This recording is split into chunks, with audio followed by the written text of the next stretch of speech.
নমস্কার সবাইকে। সো আমরা আজকে একটা টপিক ডিসকাস করব।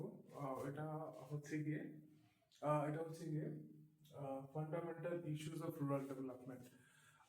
ফান্ডামেন্টাল ইস্যুস অফ রুরাল ডেভেলপমেন্টের যদি আমরা কথা ভাবি যে গ্রামীণ উন্নয়নে কি ধরনের সমস্যা আহ, সাধারণত হয়ে থাকে।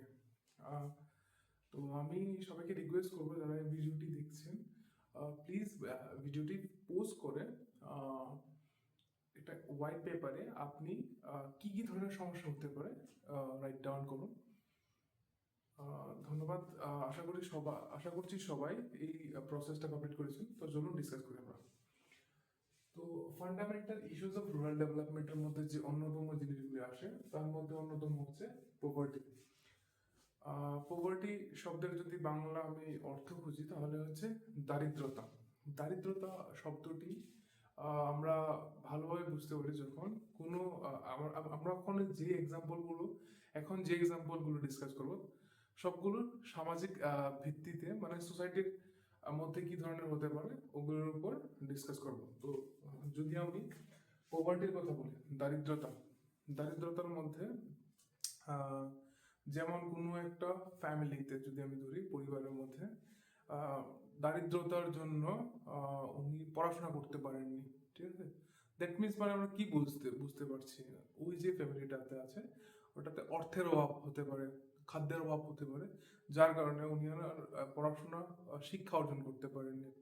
দারিদ্রতার আরো যদি এক্সাম্পল আমরা দেখতে চাই, যে আমরা শুনেছি আমাদের যারা বাড়ির ঠাকুমা আছে, ঠাকুরদাস আছে, যে এক সময় এমন ছিল যে ভাতের ফ্যান বা মার যেটাকে আমরা বলি, এটাকে জীবনযাপন করতে হয়েছিল। তো দ্যাট মিনস ওই সময় ফ্যামিলি বা মানুষরা দারিদ্র ওই যে সিচুয়েশন এর মধ্যে দিয়ে যেতে হয়েছে, যার কারণে ওদেরকে ওই ধরনের স্টেপস গুলো নিতে হয়েছে। তো সিম্পল অর্থে যদি বলি যে কোনো একজন ব্যক্তি বা কোনো ফ্যামিলির কাছে যেটা থাকা দরকার যখন ওটা থাকে না, বেসিক মিনিমাম থাকে না, মিনিমাম থেকে অনেক নিচে থাকে, তখন ওই পরিস্থিতিটাকে পোভার্টি বলি। যদিও পোভার্টির এমন কোনো স্ট্যান্ডার্ড ডেফিনেশন এখনো নেই, বাট আমরা পরবর্তী সময় কিছু বিভিন্ন যে আন্তর্জাতিক সংস্থা আছে যারা বিভিন্ন ধরনের সংজ্ঞা দিয়ে পোভার্টিটাকে ব্যক্ত করেছেন, আমরা ডিসকাস করবো পরবর্তী সময়। যদি আমরা আবার ফিরে আসি আমাদের টপিকে, যেটা হচ্ছে fundamental issues of rural development, তার মধ্যে আরেকটা হচ্ছে ইনইকুইটি।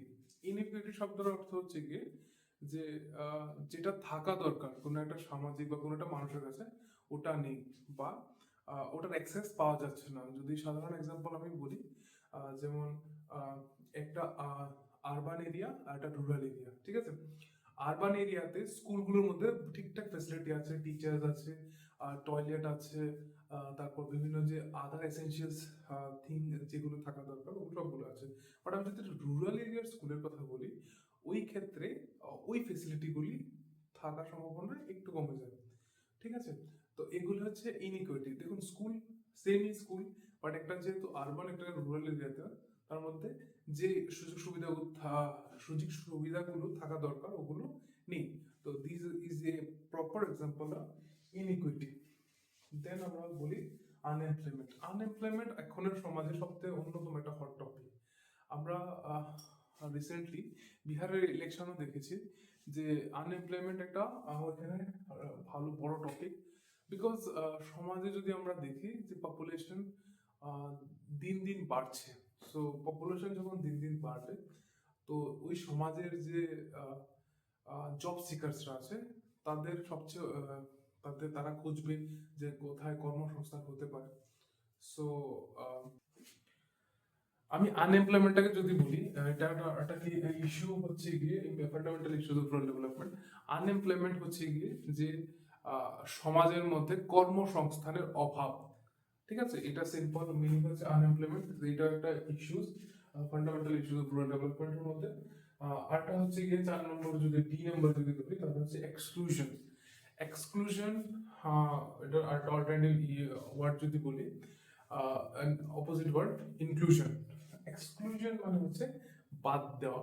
তো সমাজের ক্ষেত্রে আমরা যদি একটু সাধারণ এক্সাম্পল দিয়ে বুঝি, এক্সক্লুশন, সাপোজ একটা একটা পিকনিকে, একটা স্কুলের একটা পিকনিক ট্রিপ হলো।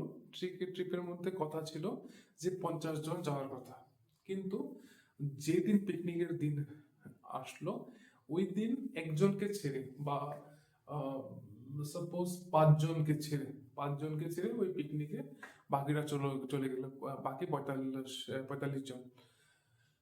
তো এটার মানে হচ্ছে ওই 5 জনকে এক্সক্লুশন করা হয়েছে, এক্সক্লুড করা হয়েছে। এটার মানে হচ্ছে বাকি 5 জনকে এক্সক্লুড করা হয়েছে, ঠিক আছে? তো এটা হচ্ছে এক্সক্লুশন। এবার এক্সক্লুশন কেন করা হয়েছে? মেবি হতে পারে ও 5 জনের অন্য কোনো কাজ ছিল, সেই জন্য ওদের পিকনিক আসতে পারেনি। হয়তো 5জনের শরীর খারাপ ছিল।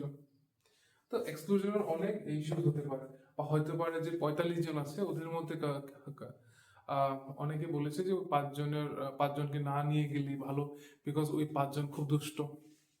এখানে এক্সক্লুশন সামাজিক যখন আমরা দৃষ্টিভঙ্গিতে দেখবো তাহলে বিভিন্ন অ্যাঙ্গেল গুলি উঠে আসবে। পরবর্তী সময় আমরা এটা ডিসকাস করবো। দেন হচ্ছে গিয়ে পার্টিসিপেশন। পার্টিসিপেশন যে শব্দটা আছে, এটা আমরা যদি ভালোভাবে বুঝতে চাই তাহলে আমরা একটা এক্সাম্পল দিয়ে বুঝতে পারি যে suppose government unemployment related issue নিয়ে ভাবছে না। সাপোজ হাইপোথেটিক্যাল স্পিকিং, যদি সাপোজ ধরুন আনএমপ্লয়মেন্ট নিয়ে ভাবছে না, তো কি হলো যে কোনো একটা ডিস্ট্রিক্টের বা কোনো একটা স্টেটের সব যে জব সিকার্সরা আছে, যা যারা এলিজিবল বাট কর্মসংস্থানের অভাবে তারা কাজ করতে পারছে না বা কাজের সুযোগ পাচ্ছে না, তারা কি করেছে, একটা কমিটি গঠন করে ডেপুটেশন দিয়েছে সরকারের কাছে বা মিনিস্টারের কাছে, ঠিক আছে? তো কি করেছে, সাপোজ ওটাতে আমিও পার্টিসিপেট করলাম এজ এ জব সিকার হিসাবে, তাহলে এটা হচ্ছে প্রপার এক্সাম্পল হবে পার্টিসিপেশন।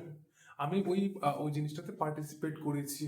বা সাপোজ রাম রাম ওই প্রোগ্রামটাতে পার্টিসিপেট করেছে, যেটা ছিল কি যে স্টেটের মধ্যে বা ওই পার্টিকুলার ডিস্ট্রিক্টের মধ্যে আনএমপ্লয়মেন্ট রেট বেশি, এমপ্লয়মেন্টে যাতে সুযোগ সুবিধা বাড়ে তাতে গভর্নমেন্টকে বিস্তারিত জানানো, ঠিক আছে? This are call participation.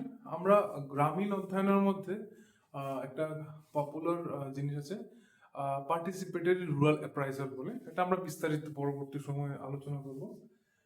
যদি আমি ফান্ডামেন্টাল ইস্যুস অফ রুরাল ডেভেলপমেন্টে পার্টিসিপেশন যদি আমি একটা এক্সাম্পল ধরি, সাপোজ গাঁও সভা, যে গ্রাম সভা হওয়া গ্রামের মধ্যে, ওটাতে পার্টিসিপেট করা, this are examples of participation. Then empowerment মানে হচ্ছে কোনো পার্টিকুলার সোসাইটির মধ্যে কোনো পার্টিকুলার বা বিশেষ কোনো বর্গের মধ্যে এম্পাওয়ার করা। সাপোজ আমরা এখন এজ এক্সাম্পল দেখি Tripura rural livelihood mission TRLM, মহিলাদের সশক্তিকরণের জন্য, এম্পাওয়ার করার জন্য বিভিন্ন ধরনের সেলফ হেল্প গ্রুপ এবং বিভিন্ন ধরনের ক্রেডিট লিঙ্কেজ ফ্যাসিলিটিস দিয়ে থাকে, যাতে যে গ্রামের মহিলারা আছে তারা শুধু গ্রামের মহিলাদের জন্য না, TULM হচ্ছে Tripura urban livelihood mission. So specially একটা পার্টিকুলার সমাজের যে মহিলা বর্গ আছে তারা যাতে ঠিকঠাক ভাবে স্বচ্ছন্দভাবে জীবনযাপন করতে পারে, তার জন্য লাইভলিহুডের অপরচুনিটিস প্রোভাইড করে দেয়। সো এটাও একটা এক্সাম্পল হচ্ছে এম্পাওয়ারমেন্ট, যে মহিলাদের কিভাবে এম্পাওয়ার করা যেতে পারে। আশা করি এই কিছু কনসেপ্ট ওয়ার্ড গুলো আমরা একটু একটু বুঝতে পেরেছি। আমরা বিস্তারিত জানবো নেক্সট ভিডিওতে। আর যদি ভালো লেগে থাকে প্লিজ সাবস্ক্রাইব করবেন আমার ইউটিউব চ্যানেলটাকে, এবং আপনাদের বাকিদের সাথেও শেয়ার করতে পারেন।